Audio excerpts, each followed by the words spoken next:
Hello everyone, welcome back to your Indian medical lecture. Anti जो basically हम बोलते हैं एलर्जिक एस्थमा। क्या होता है एलर्जिक एस्थमा, कैसे होता है, सारी चीजें मैं आपको डिटेल से एक्सप्लेन इस वीडियो में करूंगा। पहली चीजें, वीडियो मेडिकल स्टूडेंट के लिए, don't be take self medication, we just only provide knowledge to the medical student. Start करते हैं। एलर्जिक अस्थमा क्या होता है, मैं इसमें बेसिकली मेडिसिन भी आपको मैकेनिज्म भी एक्सप्लेन करूंगा, कौन सी मेडिसिन कैसे यूज होती है। स्टार्ट करते हैं। Allergic asthma is a long term lungs disease cause by allergen. बोलना है कि एलर्जिक एस्थमा होता है जो कि लंबे समय तक रहने वाली बीमारी है, एलर्जी के कारण होती है।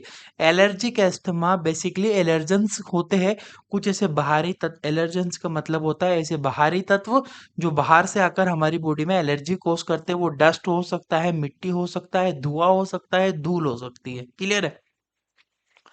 In this disease airway become very sensitive to allergen. Basically बोलना है कि इस बीमारी में सांस की नलिकाएं एलर्जन प्रति बहुत ही अधिक संवेदनशील हो जाती है। हमारी जो लंग्स की जो वेसल्स है, ये बहुत ही ज्यादा सेंसिटिव हो जाती है। सेंसिटिव होने का क्या मतलब होता है भैया? सेंसिटिव होने का सिंपल मीनिंग निकलता है कि जब भी हमारी बॉडी में कोई एलर्जन आएगा तो बॉडी में एलर्जन आने से हमारी मांसपेशियां सेंसिटिव होती है, सिकुड़ने लगती है। सिकुड़ने के कारण हमारे श्वसन में समस्या होती है, ब्रीथिंग में प्रॉब्लम होती है, ब्रीथनेस होती है, सांस लेने में दिक्कत होती है।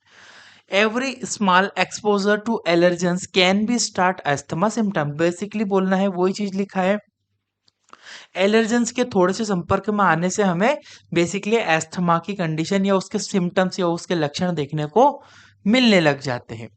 What happen in allergic asthma, basically allergic asthma में क्या होगा आपको, तो airway become swollen due to inflammation. सूजन के कारण सांस की नलिकाएं फूल जाती है। एलर्जेंस की वजह से जब हमारी एयरवे के अंदर जो है, ये नॉर्मल कंडीशन है, यहाँ पर एयरवे के अंदर जो है वो सूख जाए, स्वेलन हो जाएगी ट्रेकिया। बेसिकली ये पूरी ट्रेकिया की जो नली होती है ये पूरी स्वेलन हो जाती है। उस वजह से हमें सांस लेने में समस्या होती है, बहुत सारी दिक्कतें फेस करने को मिलती हैं। Muscle around the airway tight suddenly. Basically जो मसल्स है वो टाइट हो जाती है, सूज जाती है, रेड हो जाती है।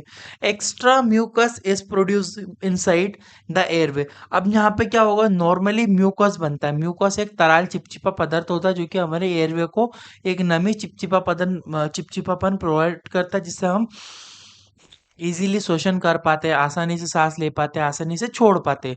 पर वो म्यूकोस भी बहुत ज्यादा मात्रा में बनने लगेगा, जिससे हमें खरखर होने लगेगी, सांस में समस्या होने लगेगी, ये सारी दिक्कतें हमें फेस करनी पड़ेगी।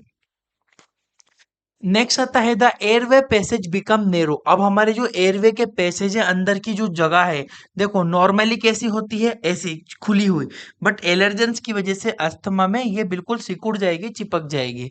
Patient feel difficulty in breathing and chest tightness. Patient जो है दिक्कत होगी सांस लेने में।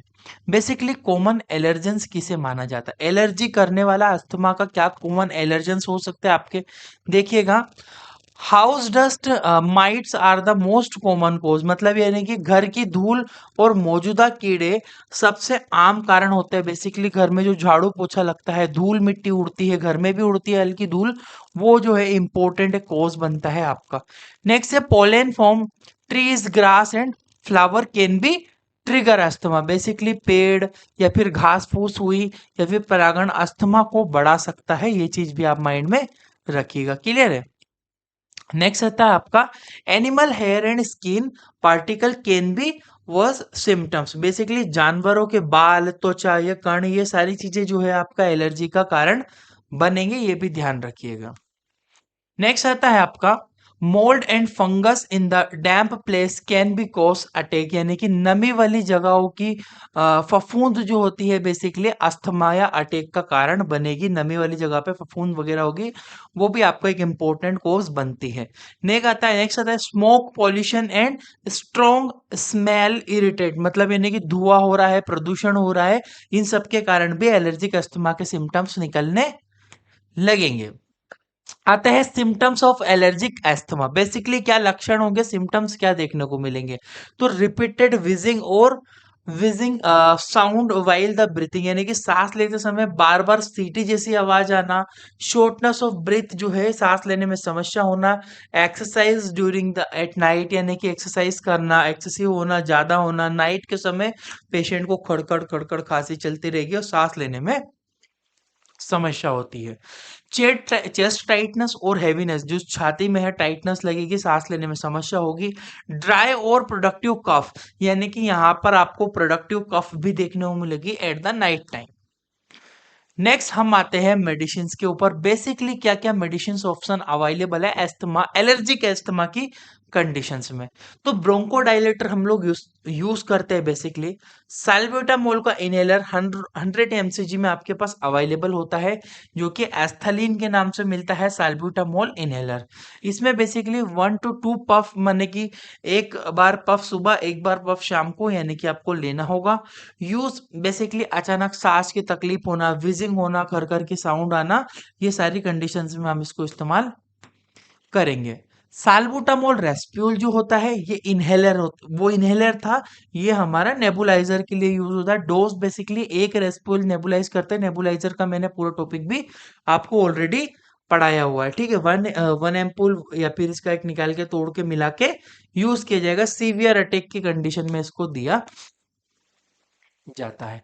इनहेल्ड कॉर्टिकोस्टेरॉइड, यानी कि सूजन को कम करने के लिए, बेसिकली अगर लग रहा है कि स्वेलिंग भी है सूजन भी है, तो उसको रिड्यूस करने के लिए, कम करने के लिए बुडासोनोइड इनहेलर 200 mcg का हम लोग इस्तेमाल करेंगे। बुडासोनोइड का बहुत अच्छा है, बुडाकोट के नाम से मिलेगा आपको। डोज बात करूं, 1 से 2 पफ दिन में 2 बार, 2 पफ सुबह ले लिए, 2 पफ शाम को ले लिए, मतलब सुबह 2 बार दबा के इनहेल कर लिया पेशेंट ने, शाम को 2 बार इनहेल किया, ठीक है।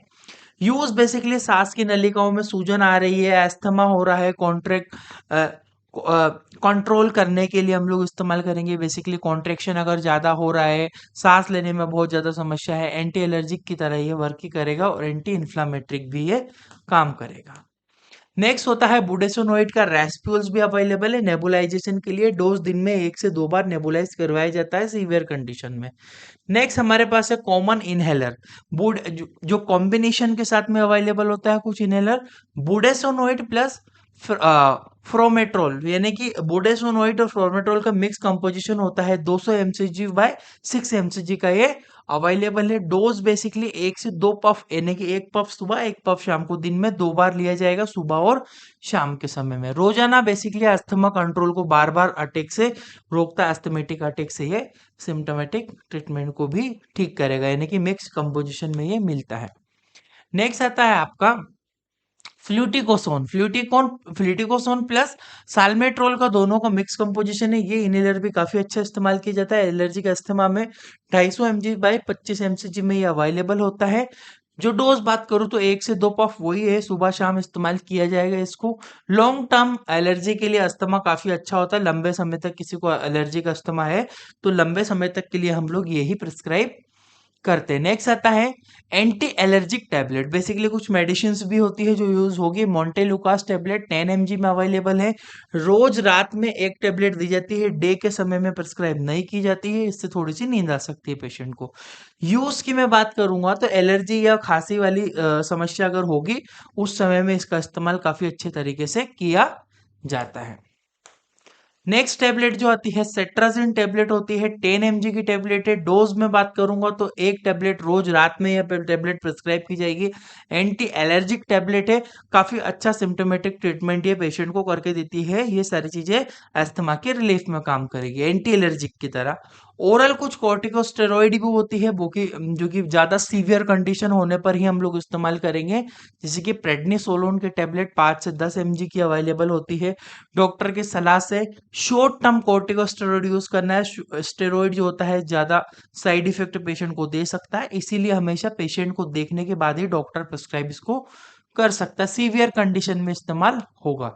अब आपको ये चीज समझ में आई। अगर आप चाहते हो डिटेल से हमारा पीडीएफ चाहिए, आपको डिटेल से जानकारी चाहिए, तो हमारी प्ले स्टोर पर इंडियन मेडिकल लेक्चर एप्लीकेशन है, अभी आप इसको डाउनलोड कर लीजिए प्ले स्टोर से। ये आपको हमें कोर्स देते हैं मेडिकल बुक वाला।